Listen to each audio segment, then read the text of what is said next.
तो दोस्तों, कैसे हैं आप सब। एक बार फिर से मैं गौरव खरे आप लोगों का बहुत बहुत स्वागत करता हूं आपके अपने चैनल एजुकेशन गुरु अप पर। दोस्तों, जैसा कि आप लोगों को मालूम है कि हमने जो अपने पिछले 2 विज्ञान की वीडियो बनाए थे, जिनमें एक में हमने फिजिक्स के टॉपिक को कवर करा था और दूसरे में हमने केमिस्ट्री के महत्वपूर्ण पॉइंट्स को कवर करा था। लेकिन दोस्तों, आज जो हमारा टॉपिक है ये बायोलॉजी को लेकर है। तो बायोलॉजी के कुछ इंपॉर्टेंट पॉइंट्स हैं जो हम आपके सामने रखने वाले हैं। और वैसे तो दोस्तों, मार्केट में काफ़ी बुक्स अवेलेबल हैं जिनको पढ़कर आप वन रक्षक और जेल पैरी, पुलिस आरक्षक जैसी परीक्षाओं की तैयारी कर सकते हैं। लेकिन यहाँ पर दोस्तों, मैंने कुछ सिलेक्टेड पॉइंट्स निकाले हैं जो आपके लिए बहुत महत्वपूर्ण है। और ये पिछली परीक्षाओं में भी आ चुके हैं कई बार, और आने वाली परीक्षाओं में भी पूछे जाते रहेंगे। तो इसलिए इन पर एक नज़र डालना ज़रूरी है, बेहद ज़रूरी है। तो इसलिए मैंने ये वीडियो तैयार करा है आप लोगों के लिए, जिसमें हमने फिजिक्स, केमिस्ट्री और आज के इस वीडियो में मैंने बायोलॉजी को लिया है। तो दोस्तों, लेकिन सबसे पहले आप लोगों से रिक्वेस्ट करना चाहूँगा कि जो आपकी स्क्रीन के नीचे रेड बटन दिख रहा है जिस पर सब्सक्राइब लिखा है, प्लीज़ उस पर एक बार क्लिक कर दीजिए, जिससे कि आप हमारे चैनल को सब्सक्राइब कर लेंगे। और उसके बगल में जो बेल बनी है उस पर भी क्लिक कर दीजिए, जिससे आने वाले वीडियोज़ के मेरे नोटिफिकेशन आपको लगातार मिलते रहें। तो चलिए दोस्तों, आज का ये वीडियो हम शुरू करते हैं। और जैसा कि आप लोगों का प्यार हमारी वीडियोस पे मिल रहा है, इसके लिए बहुत बहुत धन्यवाद। चलिए दोस्तों, शुरू करते हैं आज का वीडियो।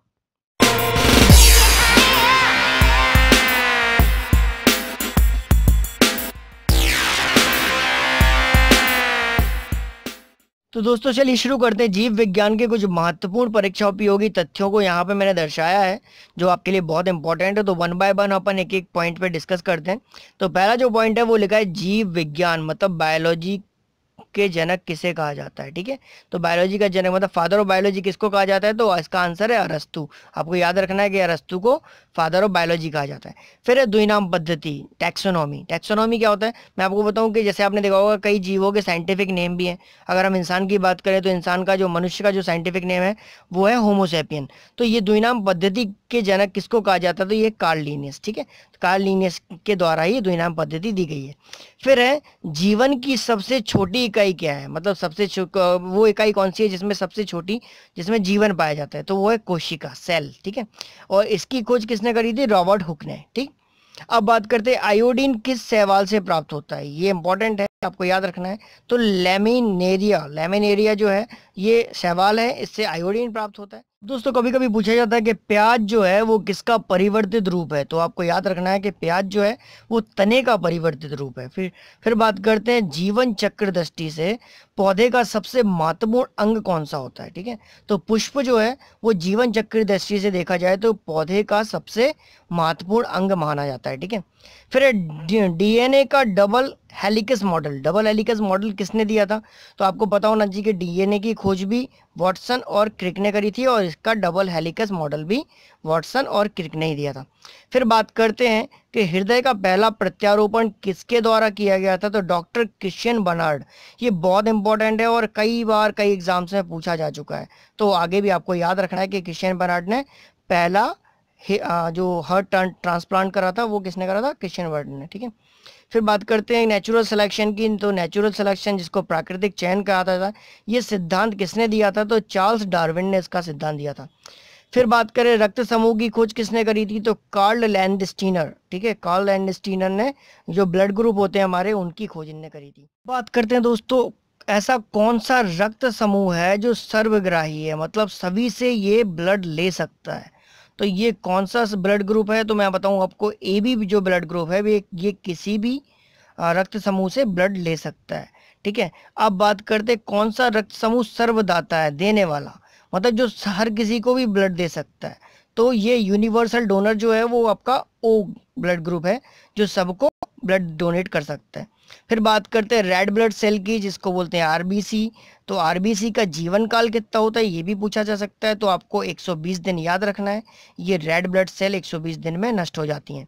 फिर बात करें अपन डब्ल्यूबीसी की, मतलब वाइट ब्लड सेल की, तो इनका जीवन काल जो है ये 2 से मात्र 5 दिन तक ही रहता है। ठीक है, अब बात करते हैं हृदय के विद्युत परिवर्तन को अंकित करता है, कौन करता है, तो इलेक्ट्रोकार्डियोग्राम, जिसको हम ईसीजी बोलते हैं ना कि ईसीजी करा लिया अपन ने हार्ट का, तो ये आपके विद्युत परिवर्तन को अंकित करता है कि आपका जो दिल है उसमें कितना विद्युत परिवर्तन हो रहा है। ठीक है, अब दोस्तों बात करके मानव शरीर में खून किसकी उपस्थिति के कारण नहीं जमता, तो आपको याद रखना है कि हेपेरिन जो है इसकी उपस्थिति के कारण हमारा खून नहीं जमता है। ठीक है, फिर अगर कभी पूछा जाए कि पेसमेकर जो है ये किससे संबंधित है, तो पेसमेकर जो है वो आपका हृदय से संबंधित होता है। ठीक है, फिर बात करते हैं मानव शरीर के शुद्धिकरण की क्रिया क्या कहलाती है, तो इसको बोलते हैं डायलिसिस। फिर है जल में घुलनशील विटामिन कौन से हैं, तो ये है बी और सी। विटामिन बी और जो विटामिन सी है ये जल में घुलनशील है। ठीक है, मतलब घुल जाते हैं। फिर है टीबी के जीवाणु की खोज किसने की थी, तो रॉबर्ट कोच जो है, इन्हें टीबी जो भी टीबी बीमारी होती है ट्यूबरक्लोसिस, इसके जो जीवाणु हैं उनकी खोज रॉबर्ट कोच ने करी थी। दोस्तों बात करें मलेरिया जो है वो किस परजीवी के कारण होता है। ठीक है, किस परजीवी प्रोटोजोआ के कारण होता है, तो उसका नाम है प्लाज्मोडियम। ठीक है, तो प्लाज्मोडियम जो है वो आपका एक ऐसा परजीवी है जिसके कारण मलेरिया होता है, तो ये भी कभी कभी पूछा जाता है। फिर है एलिसा। एलिसा टेस्ट किस रोग की जांच हेतु किया जाता है, तो ये है एड्स के लिए। ठीक है, अब बात करें कि मानव शरीर की सबसे लंबी हड्डी कौन सी होती है, तो ये है फीमर।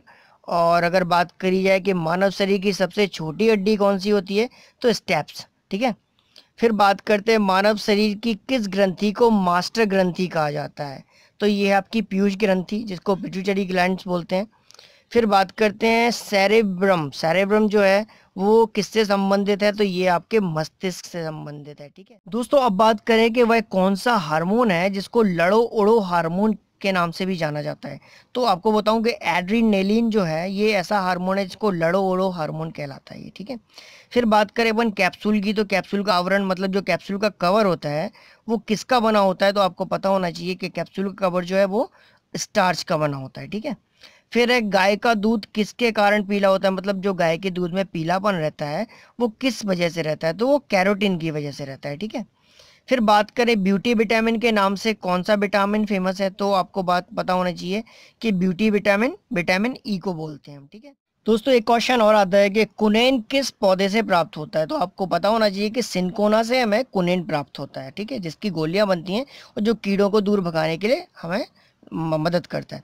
फिर बात करें कि प्रकाश संश्लेषण की क्रिया में कौन सी गैस निकलती है, तो आपको पता होगा फोटोसिंथेसिस जो प्रोसेस होती है जिससे पेड़ पौधे अपना खाना तैयार करते हैं, तो उस प्रोसेस में कौन सी गैस निकलती है, तो आपको पता होना चाहिए कि प्राणदायक जो वायु है हमारी ऑक्सीजन O2, ये प्रकाश संश्लेषण क्रिया के द्वारा निकलती है।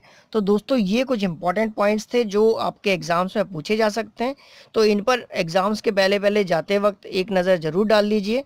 और इसका PDF भी अगर हो सके तो मैं आपको अपने फेसबुक पेज पर अवेलेबल करा दूंगा, तो ज़रूर आप हमारे फेसबुक पेज को भी लाइक कर लीजिए कि एडुगुरु हब के नाम से हमारा पेज है फेसबुक पर, तो वहाँ पर भी आपको इससे रिलेटेड क्वेश्चंस मिलते रहेंगे। तो चलिए दोस्तों, आप लोगों का बहुत बहुत शुक्रिया कि आप लोगों ने वक्त निकाल कर हमारे वीडियो को अप्रिशिएट करा। थैंक यू सो मच, हमारे साथ बने रहिए, अपना प्यार यूं ही हमारे वीडियोस पर बनाए रहिए। Thank you.